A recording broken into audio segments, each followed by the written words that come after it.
Addiction is defined as a condition of being unable to stop using or doing something as a habit, especially something harmful.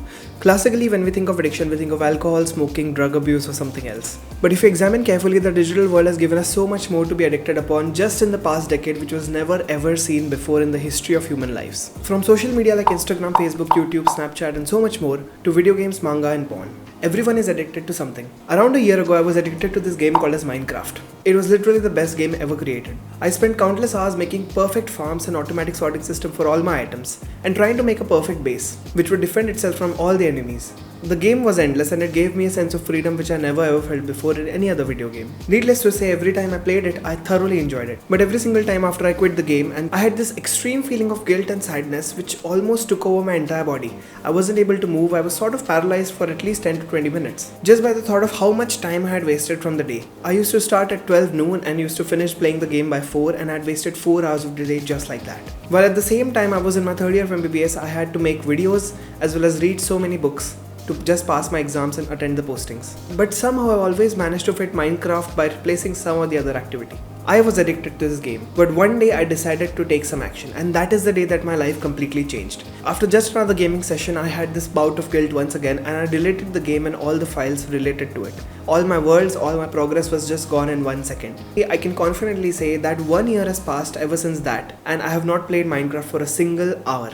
Similarly, I controlled my addiction towards my phone by cutting down my screen time to just 3 hours per day during the best weeks, and used all this time which I had freed up to grow this YouTube channel to more than 300k in just 1 year, to taking numerous question banks, GTs and tests, and reading so many different books. Lessons that I learned over the course of 1 year, which really not just stop but also prevent any relapses of my addictions, are what I'm going to share in this exact video. Now this isn't just any other ordinary video. This is the exact video that would have changed my life completely if I just watched it 1 year ago. So you should be glad that you clicked on this one. If you didn't know me, hi, my name is Anuj. I'm a final year MBBS student at Government Medical College Nagpur. I scored an All India rank of 885 in NEET 2018. Without any further ado, let us start. Chapter 1. How to identify if you have an addiction in the first place. Well, as a med student, I use this questionnaire called as CAGE every single day when I encounter a patient who is a chronic alcoholic or who is particularly dependent upon any substance abuse or drugs. Try to answer the questions as I ask them to you. Step 1. Are you willing to cut down the activities that you feel are addicting to you? That is a C. Cut down. Second, have you ever felt annoyed by anybody who is criticizing you for the same activity that you feel you are addicted to? A for annoyed. Thirdly, have you ever felt guilty about whatever activity that you think you are addicted towards? And lastly, have you ever felt the need to use your addiction the first thing in the morning? This is an eye-opener question. So this CAGE questionnaire, even if you answer 2 yeses, be it guilty, annoyed, cut down or eye-opener, that means you are actually addicted to this. Let's find out how to cure this addiction. So let us take the first step. Now first step is going to be very hard. It is just going to be deleting everything that you think you are addicted towards. And since it's all digital, you can just do it with one tap. But the thing is, you might relapse. So the first thing that you have to do is build your willpower inside you and tell yourself that even if you are addicted to one thing, after deleting that particular thing, you will not relapse. So what to do? So delete all the social media apps like Facebook, Instagram, YouTube, whatever the thing that you are addicted towards. Also block the sites which you think are harmful towards you. And this step is going to be pretty hard. But once you take this one step, you will instantly feel so much joy. I agree that willpower is the first step, but it is never going to be enough, especially if you're a person who was chronically addicted to this thing. So we move on to the next step, that is active replacement. What does active replacement mean? I want you to plan your day, and whatever time you are allotting to the activity that you are addicted to, replace it with something else which is much more productive. So let's say that you are addicted to reading mangas for let's say 2 or 3 hours a day. Now replace that time to something like studies or going out or riding a bicycle or enjoying just life in general. You will see that at that particular moment, when you feel the need to do that activity because it was kind of in your schedule already, it will give you a much more positive attitude towards it. So whenever the time comes for your addictive activity to start, you could just replace it by doing the other things which you had planned out. And one of the best ways to ensure that you are doing this active replacement every day is to plan out your schedule, plan out your day before the day actually starts. The best things you could do in your active replacement time is actually reading, because the literal opposite of digital world is actually the physical world. So reading a particular book or article or newspaper would really help out with your digital age addictions. And in the end, you will feel much more happier. Trust me, I've been there, done that. Number 4 is have a positive reinforcement every time you hit a milestone. Let's say that you have had 5 days of perfect streak where you feel good and you've completed like 2 books and you're very much on your physical activity track and you are feeling great. So after 5 or 6 days, you should actually reward yourself by doing something which you actually enjoy. Don't go back to your addicting habit. Give yourself a treat, or maybe a pastry, or maybe just go out with your friends or family. Celebrate this tiny moment, because these tiny celebrations that you do after every milestone will keep you motivated and inspired to achieve the next one. So 5 days is done, 10 days, 15 days, 20 days, and just like that, you will one day overcome your activity without you even realizing it. So what are all the positive reinforcements you could have? Well, you could throw a small party with your friends. You could just go out, watch your favorite movie, or go out and film a video, because that is something you probably never have done before. Which brings me to my next point, is that one day or the other you might actually fail in this task of abstaining from your addictions, and that's honestly okay. It also happened to me. I was at around 6 or 7 months mark. My university exams for third year was done. I performed good. I performed well according to myself, and my results were out, and I felt really happy.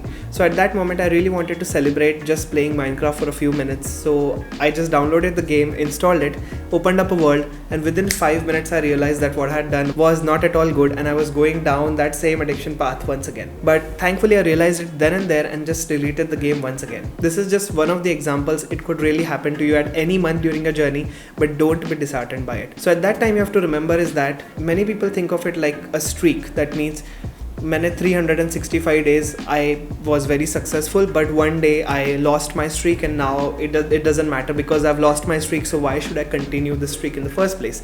So they end up relapsing and relapsing hard. So you don't have to think about this as a streak. You have to think about this as a generalized graph. That means out of 365 days, even if you have relapsed, you have just relapsed for one single day. The remaining all the other days were just perfectly fine. So this one small mistake does not tarnish this entire graph, and that is when you have to realize that you just have to correct this mistake then and there and just try the best for the next upcoming 365 days.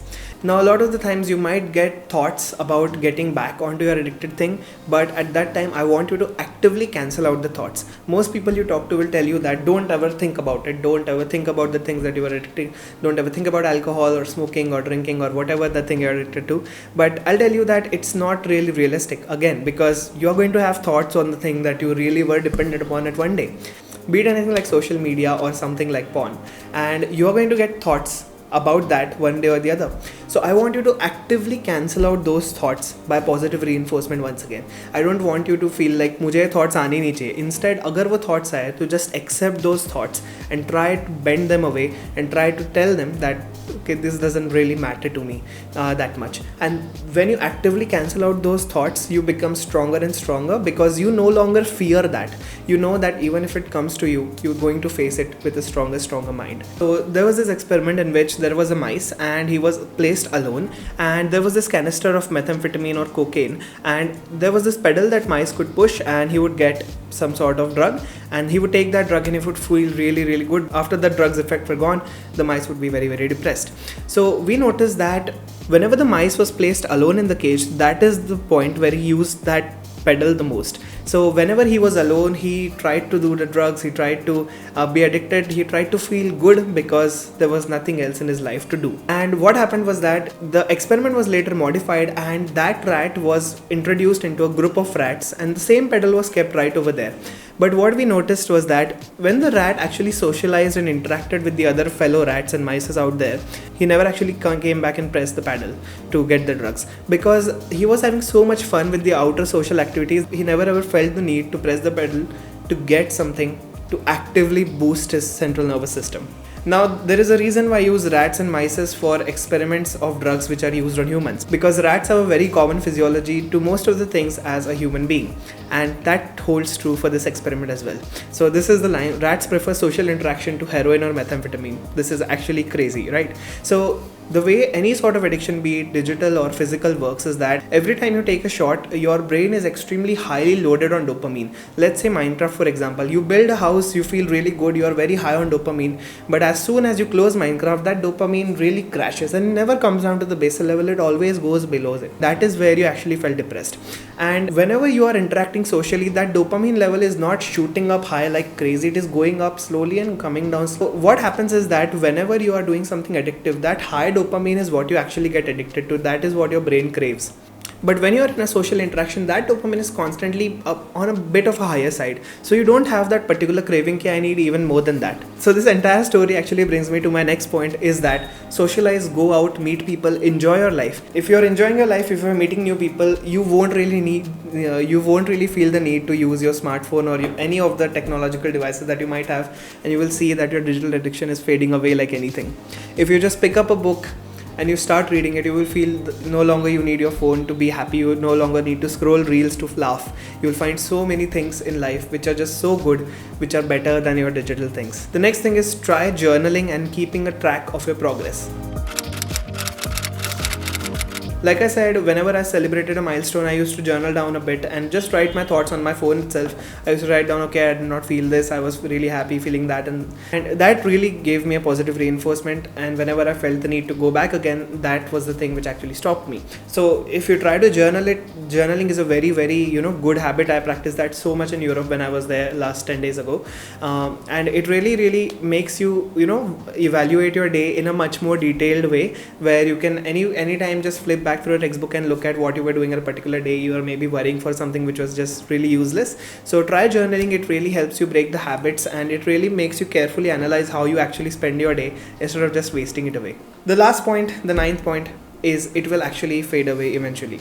The thing is that it is said that it takes 21 days for any habit to form. The contrary is also true. It just takes 21 days to break a habit. So just know that whatever thing that you're currently addicted to, it might be so many different things. If you just abstain from it for 21 days, it will eventually fade away. And it might be 21 in somebody's case, it might be 31, 51, 101. Just know that one day it will go away, and you don't have to be scared of it. You just have to be mentally strong. Just accept what you are given with, and just try to not relapse as much, and give yourself positive reinforcements every single step of the day. Lastly, not just a point but just a general tip, is that share your journey if possible, because sharing your journey really gives you that sort of mental pressure कि अरे मैंने share कर दिया, अब मैं अगर वापस वही चीज़ करने लग गया तो this will be absolutely useless.